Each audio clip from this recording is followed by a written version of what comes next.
जय हिंद दोस्तों, welcome to GK classes. मैं आशा करता हूं कि आप लोग स्वस्थ होंगे और आपकी तैयारी बहुत ही अच्छी तरह से चल रही होगी। जो भी हमारे दोस्त बीएड एंट्रेंस एग्जाम की तैयारी कर रहे हैं उनका आज की क्लास में बहुत बहुत स्वागत है।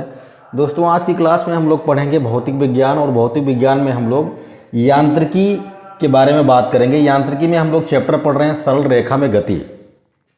ये सरल रेखा में गति का दूसरा पार्ट है। इसके पहले वाली क्लास में हम लोगों ने कुछ बेसिक सी जानकारी हासिल की थी इस चैप्टर के बारे में। सरल रेखा, गति क्या होती है, गति कितने प्रकार की होती है, दूरी क्या होता है, विस्थापन क्या होता है, इनके बारे में हम लोगों ने बात कर लिया था। ठीक है, तो अगर आपने इससे पहले की क्लासेस नहीं देखी हैं तो एक बार डिस्क्रिप्शन जरूर चेक करें, आपको वहाँ पर लिंक मिल जाएगी, आप वहाँ से वीडियो देख सकते हैं। तो दोस्तों, अगर आप क्लास से जुड़ गए हैं तो क्लास को लाइक कर दीजिए, अपने दोस्तों में शेयर कर दीजिए ताकि आपके दोस्त भी क्लास से जुड़ जाएँ, उनका भी फ़ायदा हो पाए। तो हम लोगों ने पिछली क्लास में दूरी और विस्थापन के बारे में बात किया था। ठीक है, आज की क्लास को हम लोग शुरू कर रहे हैं। आज की क्लास में हम लोग बेसिकली बात करेंगे चाल के बारे में, वेग के बारे में, त्वरण के बारे में। ठीक है, और इसके बाद हम लोग धीरे धीरे आगे बढ़ेंगे, फिर ग्राफ के बारे में कुछ आइडिया लेंगे कि चाल का ग्राफ कैसा होता है, क्या बताता है, वेग का क्या होता है, त्वरण का क्या होता है, और उसके बाद हम लोग गति के समीकरणों के बारे में बात करेंगे। ठीक है, तो चलिए शुरू करते हैं। सबसे पहले हम लोग आज की क्लास में बात करेंगे चाल के बारे में। चाल, इसको अंग्रेजी में हम लोग स्पीड बोलते हैं। स्पीड क्या होता है इसके बारे में हम लोग बात करेंगे। ठीक है, मैंने पहली क्लास में भी कहा था कि जो हम लोग पहली क्लास इस चैप्टर की कर रहे थे उसमें मैंने कहा था कि ये सारी जानकारी आप जानते हैं। आज की क्लास में भी जो मैं आपको बताने जा रहा हूँ लगभग सारी चीज़ें आप जानते हैं, लेकिन मैंने कहा था कि हम लोग जीरो से पढ़ना स्टार्ट करेंगे। ऐसा नहीं कि बस पहली क्लास से बिल्कुल उड़ा दें। ठीक है, तो धीरे धीरे हम लोग आगे बढ़ेंगे। हम लोग पहले चाल, वेग, त्वरण क्या होता है इनके बारे में बात करेंगे। उसके बाद हम लोग इसका ग्राफिकली जो मीनिंग होता है उसको हम लोग समझेंगे, फिर हम लोग गति के समीकरण पर आएंगे। ठीक है, तो चाल क्या होता है, चाल के बारे में हम लोग जानते हैं कि एकांक समय में तय की गई दूरी, एकांक समय में तय की गई दूरी जो होती है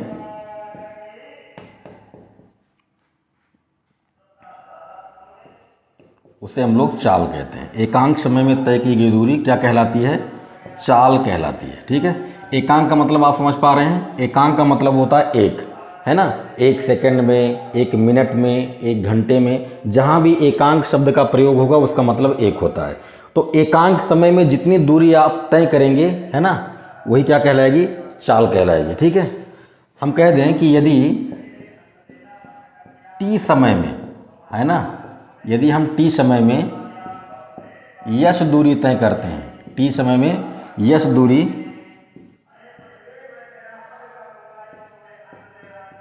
तय की जाए, तब चाल जो है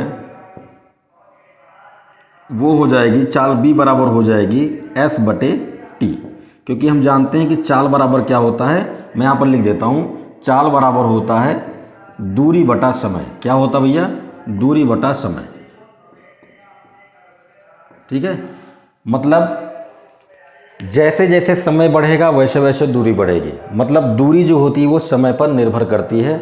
दूरी जो है वो डिपेंड करती है किस पर? समय पर। ठीक है, हम लोग जब डिफरेंशिएशन पढ़ते हैं, अवकलन पढ़ते हैं गणित में, तब हम लोग कहते हैं कि जो डिस्टेंस है, यानी जो दूरी है, वो समय का क्या है? फंक्शन है ना। जो दूरी हो क्या है? समय का फंक्शन है। जैसे जैसे हम लोग समय को आगे बढ़ाएंगे वैसे वैसे दूरी का भी मान बढ़ता है। कुल मिला के बात इतनी है कि जो समय होती है वो इंडिपेंडेंट होती है और जो दूरी होती है वो डिपेंडेंट होती है।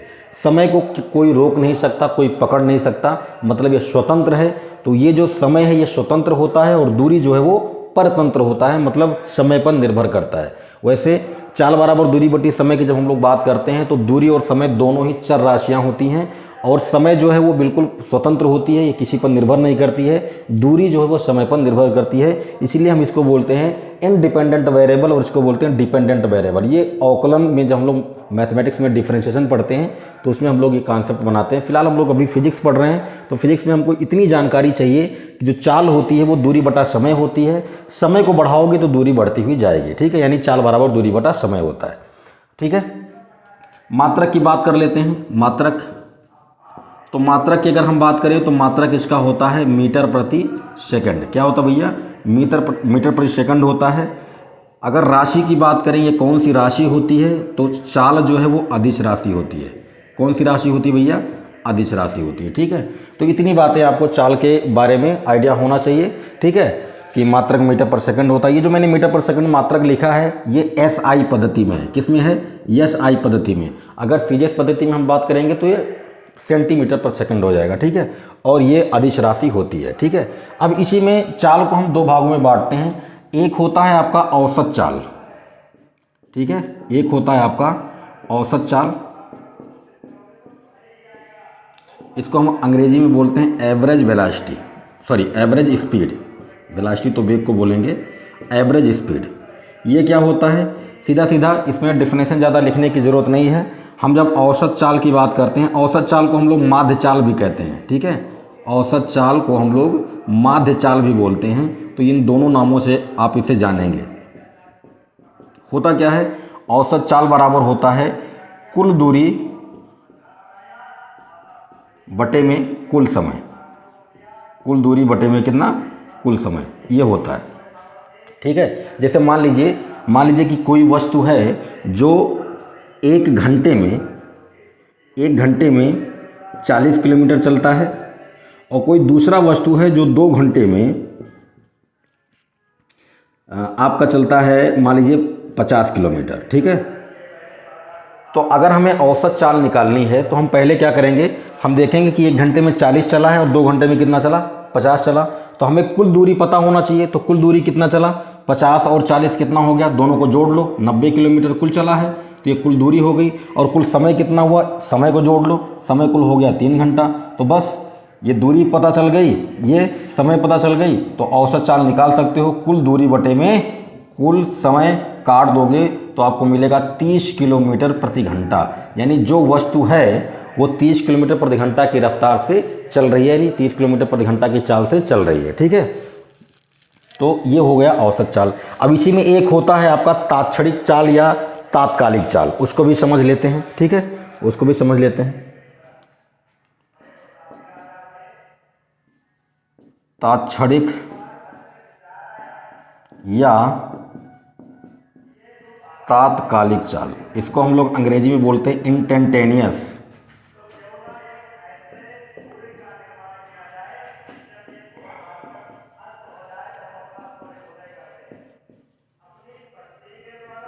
Instantaneous speed. ये क्या होता है? नाम से ही स्पष्ट है। तात्क्षणिक यानी तात्कालिक। तात्कालिक मतलब तत्काल में जो हो जाए, है ना, सडनली।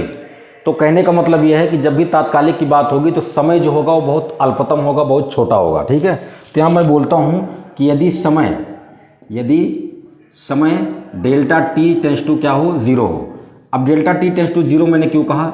देखो, पहली बात, जब सूक्ष्म समय की बात होगी, सूक्ष्म दूरी की बात होगी, सूक्ष्म विस्थापन की बात होगी तो उसके साथ डेल्टा लगता है। ये मैथमेटिकली रिप्रेजेंटेशन है। ठीक है, तो डेल्टा टी मैंने कहा तो इसका मतलब है कि समय जो है छोटा है। कितना छोटा है?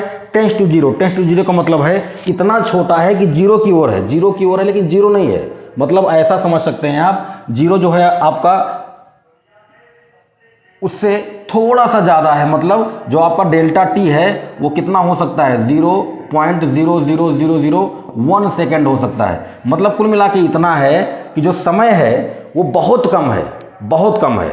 और बहुत कम है, कितना कम है? आप समझ सकते हैं कि वो 0 की ओर है लेकिन 0 नहीं है, 0 से थोड़ा सा ज़्यादा है। ठीक है, अभी इसका मतलब हम एग्जाम्पल के द्वारा समझेंगे।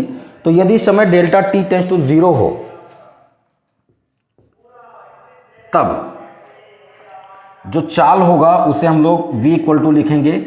मैथमेटिकली इसको लिखा जाता है limit delta T tends to 0। और अगर समय कम है तो दूरी भी क्या होगी? कम होगी, है ना। ऐसा मैं लिखता हूं, डेल्टा टी टेंस टू 0 हो तथा दूरी डेल्टा एस हो। ठीक है, तब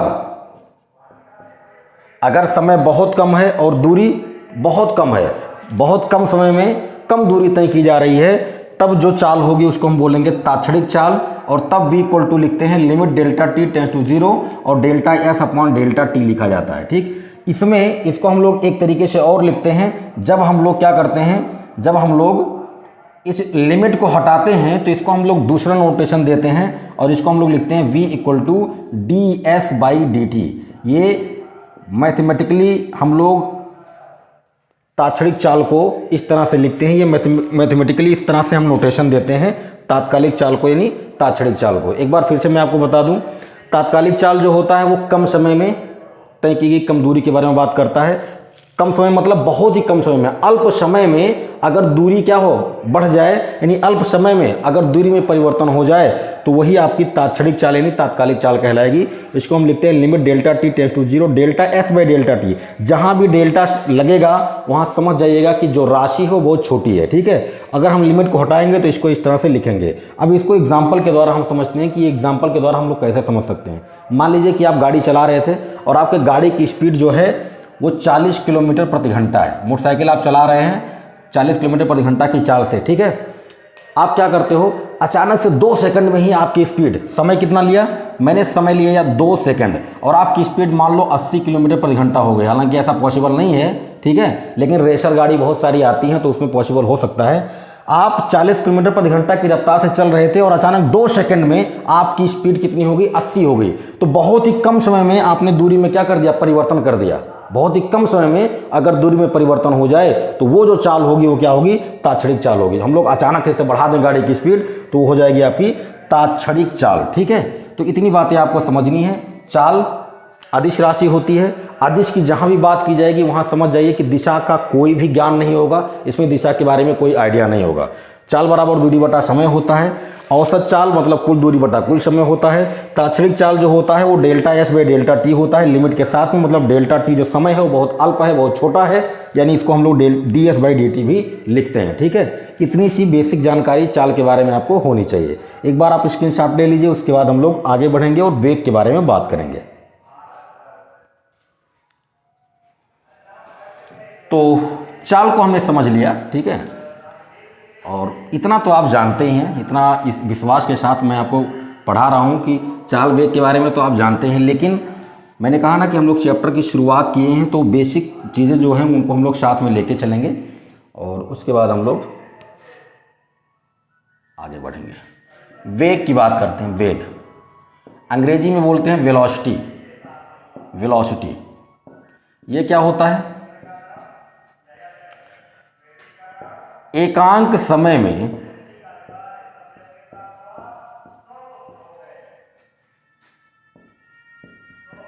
विस्थापन को वेग कहते हैं। अगर एकांक समय में विस्थापन होता है, एक एकांक मतलब आप समझ रहे हैं 1 सेकंड, 1 मिनट, 1 घंटा, तो अगर एकांक समय में विस्थापन हो जाए तो उसे हम लोग वेग कहते हैं। चाल के बारे में क्या था, एकांक समय में अगर दूरी को तय किया जाए तो वो चाल होता है। ध्यान से समझिएगा, जब चाल की बात होगी तो दूरी की बात होगी और जब वेग की बात होगी तो विस्थापन की बात होगी, ठीक है। मैं कह दूं कि यदि t समय में s विस्थापन होता है तब वेग क्या हो जाएगा, s बटे t हो जाएगा। तब वेग जो होगा वो क्या हो जाएगा, s बटे टी, क्योंकि वेग बराबर होता है विस्थापन बटे समय। अब यहाँ पर मैंने ऊपर तीर लगा दिया है, ऊपर क्या किया मैंने, तीर लगा दिया, जबकि हम लोगों ने अभी चाल के बारे में पढ़ा था, चाल बराबर हमने दूरी बटा समय ऐसे लिखा था, तीर नहीं लगाया था। यहाँ पर मैंने तीर लगा दिया। तीर क्यों लगाया, क्योंकि हम जानते हैं कि विस्थापन जो है वो सदिश राशि है। मैंने पिछली क्लास में आपको बताया था विस्थापन जो है वो सदिश राशि है। तो सदिश राशियों को हम लोग अलग तरीके से मतलब पहचान जाएं कि यह सदिश राशि है, तो सदिश राशियों को पहचानने के लिए उसके ऊपर क्या कर दिया जाता है, तीर लगा दिया जाता है। तो s के ऊपर मैंने तीर लगाया, इसका मतलब ये अब दूरी नहीं है, ये क्या है, विस्थापन है। और अगर मैं तीर को हटा दूं, ऐसे लिख दूं, तो ये दूरी को बताएगा। बात समझ में आ रही है। तो ये दूरी है लेकिन ये क्या है, विस्थापन है। इसमें दिशा नहीं है लेकिन इसमें दिशा है। ऐसे ही जो आपकी चाल होती है वो अदिश राशि होती है, तो उसके ऊपर तीर नहीं लगाया जाता है, लेकिन जब विस्थापन की बात की जाएगी तो उसके ऊपर तीर लगाई जाएगी। सॉरी, विस्थापन की बात होगी तो उसमें तीर लगेगी, तो जब वेग की बात करेंगे तो उसके ऊपर हम तीर लगा देंगे। ये चाल है लेकिन ये वेग है, तीर लगा हुआ है तो इसका मतलब वेग क्या है, सदिश राशि है, ठीक है ना। तो यहाँ पर लिख देते हैं। मात्रक की बात करते हैं। मात्रक इसका होता है मीटर प्रति सेकंड SI पद्धति में, और सीजीएस में सेंटीमीटर पर सेकंड होता है। राशि की बात करें राशि की बात करें तो ये सदिश राशि होती है, इसमें दिशा भी होती है, ठीक है, इसमें दिशा भी होती है। अब एक चीज़ मैं आपको बताना चाहूँगा, चाल बराबर क्या होता है, दूरी बटा समय। क्या होता भैया, दूरी बटा समय। वेग बराबर क्या होता है, विस्थापन बटे समय। क्या होता भैया, विस्थापन बटा समय, ठीक है ना, ये होता है। पिछली क्लास में मैंने आपको बताया था कि जो दूरी है वो क्या है, दूरी अदिश राशि है। कौन सी राशि है भैया, अदिश राशि है। विस्थापन क्या है, विस्थापन सदिश राशि है। समझिए बात को, दूरी अदिश है इसलिए चाल भी क्या हो गई, अदिश हो गई। विस्थापन सदिश है इसलिए वेग भी क्या हो गई, सदिश हो गई। बात समझ में आ रही है। मतलब यह है कि चाल जो है डिपेंड कर रही है दूरी पर। दूरी जैसी राशि होगी वैसी चाल होगी, वेग जैसी राशि होगी वैसी विस्थापन होगी। मतलब विस्थापन सदिश था इसलिए वेग भी सदिश हो गया। दूरी अदिश है इसलिए चाल भी अदिश हो गई। तो जो भौतिक में जो फार्मूले दिए जाते हैं ना, उनमें रिलेशन होता है, ठीक है। ये ऊपर वाला ऐसे समझो, दूरी बढ़ेगी तो चाल भी बढ़ेगी, दूरी बढ़ेगी तो चाल भी बढ़ेगी, विस्थापन बढ़ेगी तो वेग भी बढ़ेगी। मतलब ऊपर वाला घटेगा तो ये भी घटेगा, ऊपर वाला बढ़ेगा तो ये भी बढ़ेगा। बात आ रही समझ में। तो इस तरीके से आपको समझना है, याद रखना है, ठीक है। तो ये तो हो गई बात वेग की, ठीक है। अब अगर हम औसत वेग की बात करें, औसत वेग, औसत वेग यानी एवरेज वेलोसिटी,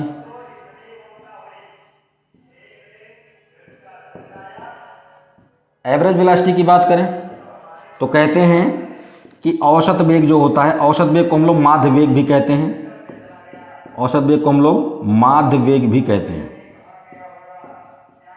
तो औसत वेग बराबर क्या होगा, औसत वेग बराबर हो जाता है आपका कुल विस्थापन बटे कुल समय।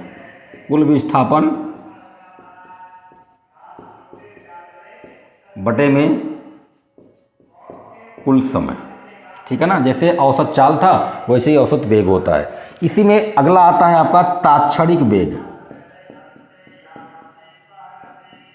तात्क्षणिक वेग या तात्कालिक वेग, इंस्टैंटेनियस वेलोसिटी, इंस्टैंटेनियस वेलोसिटी। वही चीज़ें इसमें भी चलेंगी, है ना। यदि delta T tends to zero में, समय में, delta T tends to zero समय में विस्थापन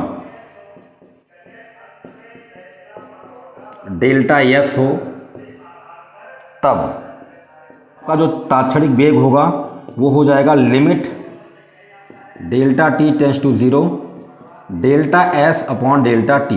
ध्यान रखिएगा, ऊपर एरो लगाना बिल्कुल भी मत भूलिएगा, क्योंकि वेग जो होती है वो सदिश राशि होती है, तो ऊपर हम लोग वेक्टर लगा के चलेंगे, ठीक है।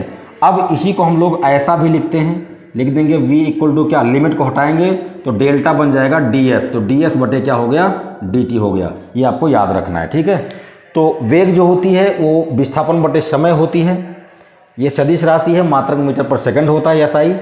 औसत वेग बराबर कुल विस्थापन बटे कुल समय, और तात्क्षणिक वेग जो होता है वो कम समय में, delta T tends to zero का मतलब क्या है, थोड़े से समय में विस्थापन हो जाए तो उसे हम लोग तात्क्षणिक वेग यानी तात्कालिक वेग कहते हैं, और ये होता है v इक्वल टू ds/dt, ठीक है। इतनी जानकारी आपके लिए ज़रूरी है, इतनी जानकारी आप स्क्रीन ले लीजिए, उसके बाद हम लोग आगे बढ़ते हैं।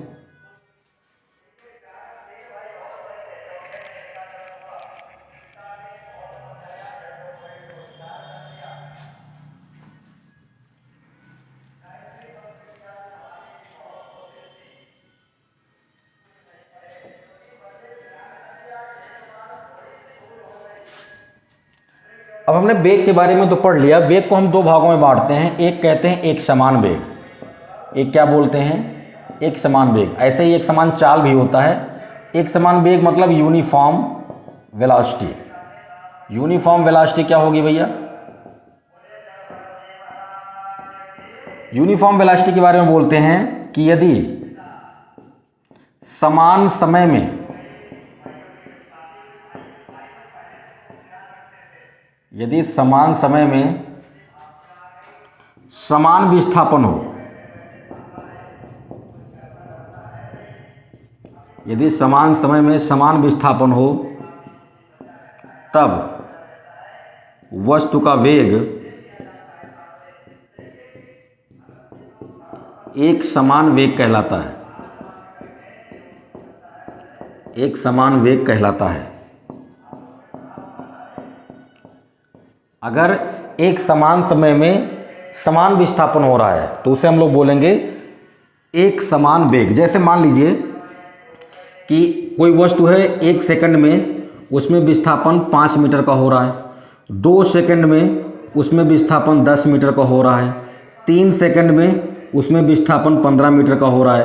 तो यहाँ से हमें आइडिया लग रहा है कि 1 सेकंड में 5 मीटर, 2 सेकंड में 10 मीटर, 3 सेकंड में 15 मीटर। मतलब क्या है कि हर सेकंड में वो 5 मीटर चल रहा है, हर सेकंड में क्या हो रहा है, 5 मीटर चल रहा है। तो यहाँ से हम बोल देंगे कि वस्तु का जो वेग है, वस्तु का वेग जो है वो क्या है, 5 मीटर प्रति सेकंड है। मतलब समझ में आ रही है, 5 मीटर पर सेकंड बोलने का मतलब यह है कि हर सेकंड में वस्तु कितना चल रहा है, 5 मीटर चल रहा है। बात समझ में आई। तो यहाँ पर हर सेकंड में 5 मीटर 5 मीटर 5 मीटर, तो समान समय में समय भी 1-1 सेकंड बढ़ रहा है और दूरी भी, विस्थापन भी क्या हो रही है, 5-5 मीटर बढ़ रही है। तो समान समय में अगर समान विस्थापन होता है तो वह वस्तु का वेग क्या होगा, एक समान वेग होगा। और दूसरा होता है असमान वेग, दूसरा होता है आपका असमान वेग, नॉन यूनिफॉर्म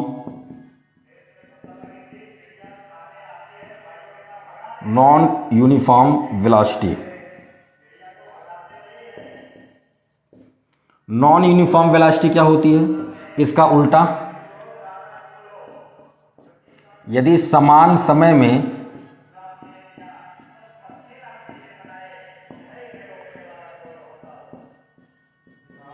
असमान विस्थापन हो, यदि समान समय में असमान विस्थापन हो तब वेग असमान होता है,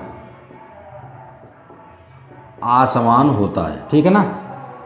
जैसे आप समझ सकते हैं कि 1 सेकंड में मान लो वस्तु में विस्थापन कितना हुआ, 10 मीटर का, दूसरे सेकंड में वस्तु में विस्थापन हो गया मान लो 12 मीटर का, तीसरे सेकंड में विस्थापन मान लो हो गया 15 मीटर का, चौथे सेकंड में मान लो विस्थापन हो गया कितने का, 20 मीटर का। ठीक है।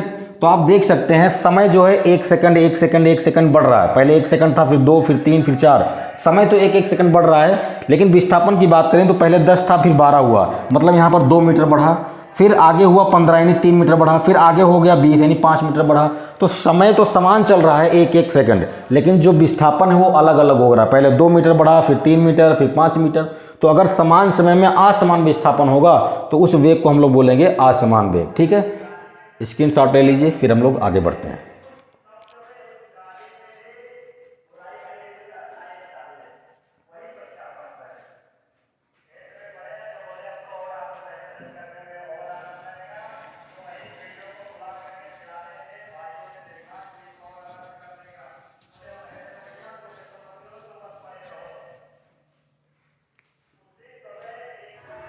अभी बात करते हैं हम लोग त्वरण के बारे में। ठीक है, त्वरण क्या होता है, एक्सेलरेशन होता है।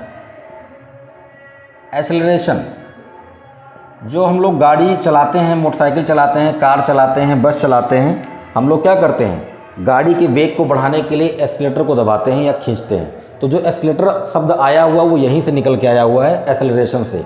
इसका काम होता है वस्तुओं को त्वरित करना। ठीक है, वस्तुओं को त्वरित करना। जब हम लोग एक्सीलरेटर को ऐंठते हैं, घुमाते हैं, दबाते हैं तो गाड़ी का वेग बढ़ जाता है, और जब छोड़ते हैं तो गाड़ी का वेग घट जाता है। ठीक है, तो मतलब कुल मिला के ये है कि जो आपका त्वरण होता है वो डिपेंड करता है कि वस्तु का वेग कितना चेंज हो रहा है ना, वेग कितना बदल रहा है। तो हम कहते हैं कि वेग परिवर्तन की दर, वेग परिवर्तन की दर त्वरण कहलाती है। वेग परिवर्तन की दर त्वरण कहलाती है। दर का मतलब समय से भाग है ना, इसको हम ऐसे भी कह सकते हैं, अर्थात त्वरण बराबर वेग परिवर्तन बटे में कितना समय। ठीक है ना। तो कहने का मतलब यह है कि अगर कुछ समय में वेग में परिवर्तन हो जाए तो उसी को हम लोग क्या बोलेंगे, त्वरण बोलेंगे। एग्जाम्पल के द्वारा आपको समझाता हूं। मान लीजिए कि आप अपनी मोटरसाइकिल को चला रहे हैं 40 किलोमीटर प्रति घंटा की रफ्तार से। ठीक है, 2 सेकंड लगता है और आपके गाड़ी की जो वेग है वो हो जाती है 60 किलोमीटर प्रति घंटा। पहले कितने पे चल रही थी? 40 पर। अब कितने पर चल रही है? 60 पर। कितने समय में आपने कर दिया? 2 सेकंड में। तो ये तो हो गया समय। कितना परिवर्तन हुआ? पहले वेग इतना था, अब इतना हो गया, तो कितना परिवर्तन हुआ? घटाओगे तो आपको पता चलेगा कि वेग में जो परिवर्तन हुआ है वो 20 किलोमीटर प्रति घंटे का हुआ है। तो हमें त्वरण चाहिए ना, तो हम ये होगा वेग परिवर्तन, ये हुआ समय, वेग परिवर्तन बटे समय कर देंगे, हमें त्वरण मिल जाएगा। सीधा सा मतलब है भैया कि कितने समय में कितना वेग बदला है, कितना वेग में परिवर्तन हुआ है, कितना चेंज हुआ है, वही आपका कहलाएगा त्वरण। ठीक है। मात्रक की बात करें तो मात्रक होता है मीटर प्रति सेकंड स्क्वायर। ये एसआई पद्धति में होता है। सीजीएस में जाओगे तो सेंटीमीटर पर सेकंड स्क्वायर हो जाएगा। राशि की बात करें तो राशि जो होती है सदिश राशि होती है, क्योंकि वेग क्या है? सदिश है, तो त्वरण भी क्या होगा? सदिश होगा। मैंने आपको बताया था चाल और वेग के बारे में। मैंने आपको बताया कि दूरी अदिश होती है तो चाल अदिश होगा, विस्थापन सदिश होती है तो वेग सदिश होगा, वेग सदिश है तो त्वरण भी सदिश होगा। ठीक है। और इंपॉर्टेंट पॉइंट मैं यहाँ पर लिख रहा हूँ, त्वरण जो है ना, त्वरण जो है ये धनात्मक, ऋणात्मक तथा शून्य कुछ भी हो सकता है। ये बात आप ध्यान में रखेंगे, कुछ भी हो सकता है। ठीक है। त्वरण जो है वो धनात्मक भी होगा, पॉजिटिव भी हो सकता है, नेगेटिव भी हो सकता है और जीरो भी हो सकता है। जैसे विस्थापन जो आपका क्या है, विस्थापन भी पॉजिटिव हो सकता है, नेगेटिव हो सकता है, जीरो हो सकता है। वैसे वेग भी पॉजिटिव नेगेटिव जीरो हो सकता है, वैसे ही त्वरण भी क्या है, पॉजिटिव नेगेटिव जीरो हो सकता है। ठीक है। तो इतनी बातें आपको ध्यान में रखनी है। अब त्वरण भी 2 तरह से हम लोग बात करते हैं। एक कहते हैं औसत त्वरण। तो औसत त्वरण में कुछ ज़्यादा है नहीं। जैसे हम लोग औसत चाल और औसत वेग के बारे में बात किए हैं, वैसे औसत त्वरण के बारे में बात करेंगे। औसत त्वरण बराबर होगा कुल वेग परिवर्तन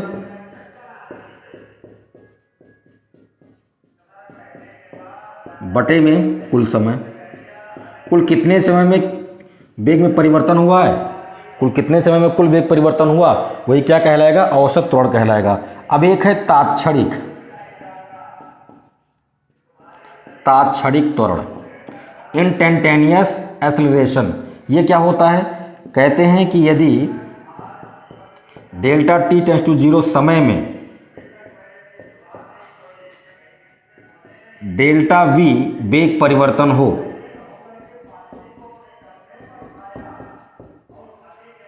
तब त्वरण ए बराबर limit delta T tends to 0 delta B by delta T. ठीक है। यहाँ पर मैंने वेक्टर लगा दिया, तो इसका मतलब क्या है कि ये सदिश राशि है। ये वेग है, वेग भी सदिश राशि होती है और त्वरण भी क्या होती है? सदिश राशि होती है। इसको हम लोग दूसरे तरीके से ऐसा भी लिख सकते हैं, ए बराबर डी बी बटे में डी टी। ठीक है, ऐसा हम लोग लिख सकते हैं। यहाँ पर डेल्टा बी का मतलब क्या है, डेल्टा टी का मतलब क्या है, वो आप समझ लीजिए। यहाँ पर डेल्टा बी वेग परिवर्तन को बता रहा है, डेल्टा टी जो है वो समय को बता रहा है, यानी समय में परिवर्तन को बता रहा है। ऐसे समझो, मान लो कि किसी वस्तु का t1 समय में वेग v1 है और t2 समय में वेग जो है वो v2 हो जाता है, तो वेग में जो परिवर्तन हुआ वो डेल्टा v बराबर क्या हो जाएगा? v2 माइनस v1 हो जाएगा। और समय में परिवर्तन यानी समय में जो चेंजिंग हुई है वो डेल्टा t बराबर हो जाएगी t2 माइनस t1। ये चीजें होती हैं। डेल्टा v बराबर v2 माइनस v1, ये अंतिम वेग माइनस प्रारंभिक वेग, और समय जो है अंतिम समय माइनस प्रारंभिक समय। ऐसे समझो कि मान लो कि शुरू में 5 सेकंड में जो वस्तु का वेग है वो है 10 मीटर प्रति सेकंड, और 10 सेकंड में वो 30 मीटर पर सेकंड हो जाता है। तो ये हो गया t1, ये हो गया t2। तो कुल समय अगर आपको निकालना है कि कुल कितना समय बदला, तो 5 से 10 पहुंचने में 5 सेकंड लगा है। आप ऐसे निकाल सकते हो, ये t1 हो गया, ये t2 हो गया, यहाँ पर रख दो t2 माइनस t1, यानी 10 में से 5 को घटाओगे तो 5 सेकंड, यानी कुल समय लगा 5। ये b1 है, ये b2 है, तो b2 में से b1 को घटा लो, 30 में से 10 को घटाओगे 20 आएगा। तो मतलब क्या हुआ, 5 सेकंड में कितने वेग में परिवर्तन हुआ? 20 मीटर पर सेकंड का परिवर्तन हुआ। ठीक है, तो यहाँ पर हो जाएगा डेल्टा बी का मान 20 हो गया, डेल्टा टी का मान 5 हो गया, बस डेल्टा बी मिल गया, डेल्टा टी मिल गया, ला के यहाँ पर रख दो, त्वरण मिल गया आपको। ठीक है, तो इस तरह से हम लोग क्वेश्चन भी करेंगे, इस बात को आप ध्यान में रखेंगे। ठीक है, चलिए आगे बढ़ते हैं। एक बार आप स्क्रीनशॉट ले लीजिए, कुछ बातें और त्वरण के बारे में आपको बतानी है, उसके बाद हम लोग आगे बढ़ेंगे।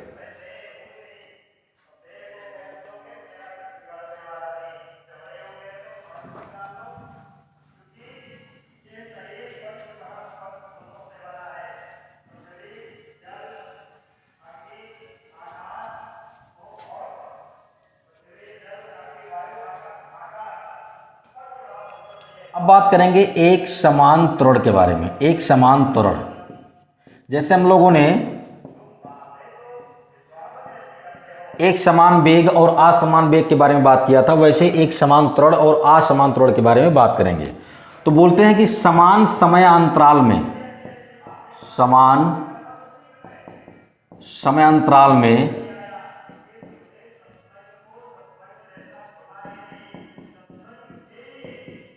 समान वेग परिवर्तन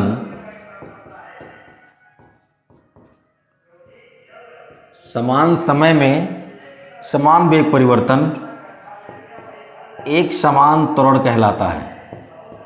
एक समान त्वरण कहलाता है। मतलब समय जो है वो समान चल रहा है, वेग में परिवर्तन भी क्या है, समान चल रहा है। जैसे आप समझ लीजिए कि मान लीजिए कि 2 सेकंड में जो वस्तु का वेग है वो 10 मीटर पर सेकंड है। 4 सेकंड में कितना हुआ, 20 मीटर पर सेकंड हुआ। 6 सेकंड में कितना हुआ, 30 मीटर पर सेकंड हुआ। तो यहाँ से आपको आइडिया लग रहा होगा कि समय जो है वो 2-2 सेकंड चल रहा है आगे, वैसे ही वेग भी क्या है, 10 से 20 हुआ, 20 से 30 हुआ, मतलब 10 मीटर पर सेकंड बढ़ रहा है। हर 2 सेकंड में 10 मीटर पर सेकंड बढ़ रहा है। तो जो त्वरण आएगा वो एक समान त्वरण आएगा। बात समझ में आ रही है? अगर समान समय में समान वेग परिवर्तन होता है तो आपका त्वरण जो होगा वो एक समान होगा। ऐसे ही असमान त्वरण है। असमान त्वरण मतलब नॉन यूनिफॉर्म एक्सेलरेशन। ये क्या होता है, इसका उल्टा हो गया। समान समयांतराल में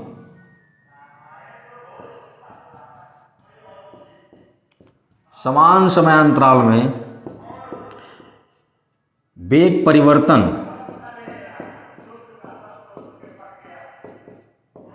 भिन्न भिन्न